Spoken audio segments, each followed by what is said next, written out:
Chapter 31, Surfacing Air Brake Systems, Day 1, Video 10, Brake Shoe Inspection.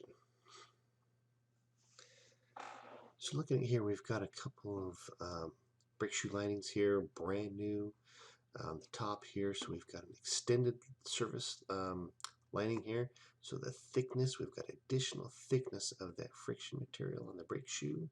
So here's the friction lining, both sides here, and then the metal part here is what we call the table. So we've got an extra thick brake shoe linings, the standard thickness we've got here. So a couple things to take note of here is the both of them have this same taper. So we've got, looking at the shoe, we've got a tapered or an angled taper here, and then it comes straight down. Both sides have that, and each end has the same taper that's on our extended life and even on our standard life or standard service brake shoes has that taper here. It comes down to the straight edge on all the ends here. So this is a wear indicator. So the one down here, as these linings wear away, that's a natural thing that's going to happen. The material is consumed as we are causing the friction and the heating and cooling of the brake system. The friction material wears away. So if we look at these linings right here, I still see a little bit of that taper left, right?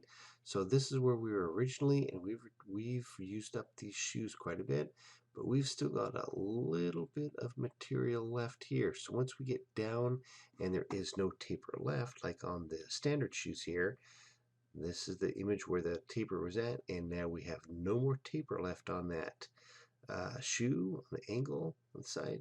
That's indicating these shoes have the maximum wear limit that they have, and we would need to replace those. So these may not need to be replaced here. Some still has some life left on it, and these were right there at the limit. So it starts to happen here as these shoes are bonded and riveted on. So there's a hole through that lining, and then the rivet comes through and rivets and holds it to the brake table. If we wear these shoes down anymore, those rivets are right at this surface, right at this height. And now we're going to start, those rivets will start to grind into the brake drum, and less effective braking, brake noise, and then cause damage to the brake drums. So there's a visual indicator here of how much shoe or how much material left is on those brake shoes. Disassembling the brakes, so several different ways. People have their own preference. Using a pry bar to pry up the brake shoe and take out the load roller or the roller here. So we would pry up. We've got some returns, some springs holding everything together. You pry up on this end, take out the load roller here, and same on the other side. Some people do it that way, and then using a screwdriver or a special tool to remove those retaining springs that hold the shoe down. So we've got some retaining springs here, retaining springs here, holding all that to the brake spider.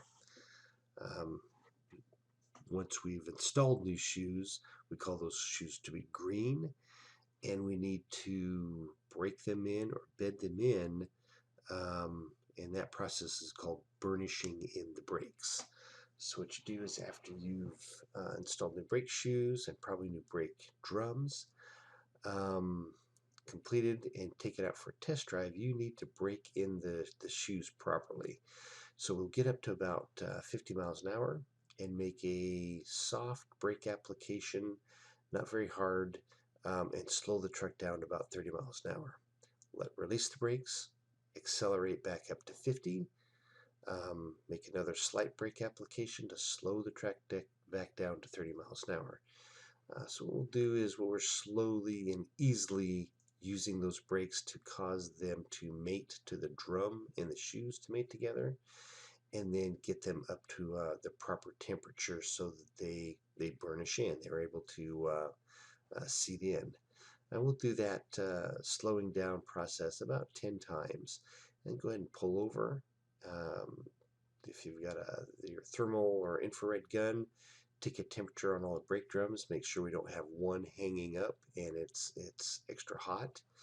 Um, and if it's all of them about the same temperature, we don't have any brake smells or anything like that, then the last thing we want to do is go ahead and get it back up to speed at 50 miles an hour, and then make a fairly hard brake application all the way down to stopped.